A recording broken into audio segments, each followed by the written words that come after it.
Welcome everybody to Extreme Off-Road Silly Bills, and today we're dealing with the 1934 Alfa Romeo P3. Now this has 1002 horsepower, 847 pounds-feet of torque from a 6.5 litre supercharged V8 engine.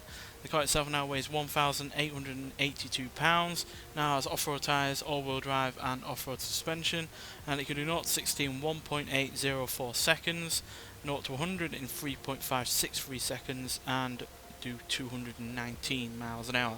So yeah, this is easily one of the oldest cars that we've had on this series, and yeah, it's got a hell of a lot of power for something as old as this while weighing very little. So yeah, I'm expecting this to be quite uncontrollable, but who knows, it might well surprise us. So let's get out there and see what it can do.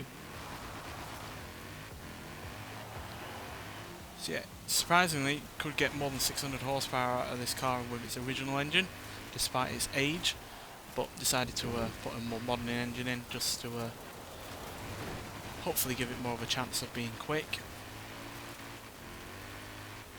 But yeah, kept it supercharged to keep it a bit more authentic with the original vehicle's supercharged engine. But obviously we were kicking out a lot more power than it had originally. Only had 285 horsepower stock.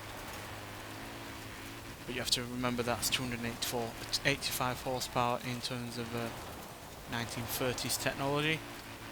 So they were quite low revving horsepower. It wasn't, you know, more than 7,000 RPM. So yeah, just in terms of revs and immediate kind of torque, we're going to have plenty of trouble in that regard.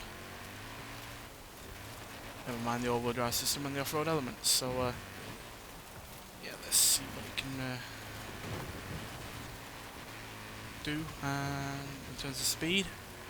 Quite frankly, if it's quicker than any car that's more modern than this and is made to go off-road, then yeah, more power to this, to be honest.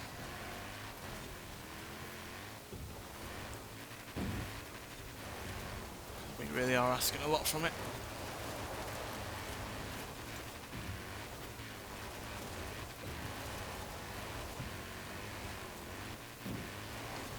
Hanging in on there.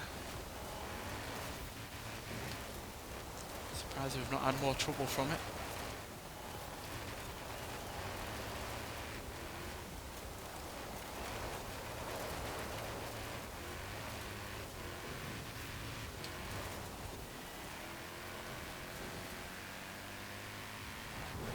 Pretty sharpish across the finish line there at 183 miles an hour. And a time of 2 minutes 2 seconds .783. That is remarkably quick.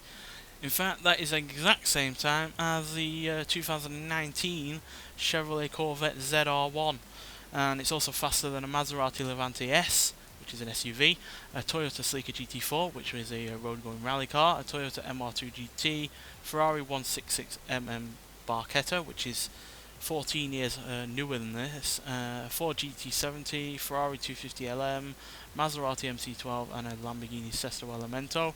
And yeah, it's easily the quickest car we've had from before the 1950s. Heck, it's the quickest car that we've had from before the 1960s.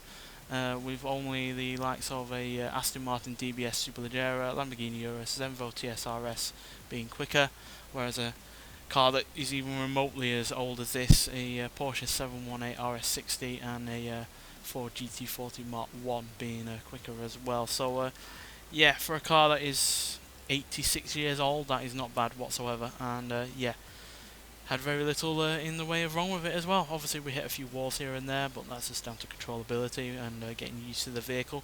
But as soon as we got about halfway through, it was really showing its true colours, and yeah, was blitzingly quick in areas as well. So yeah, massively impressed with that time, and yeah, even more so that it's remarkably the same time as a car that is far newer than it, and yeah, obviously had more advantages in that regard. So yeah, massively surprised, but there we go. That's what this series is great at, is throwing up surprises. Nonetheless, thanks for watching, and I'll see you in the next one. Bye.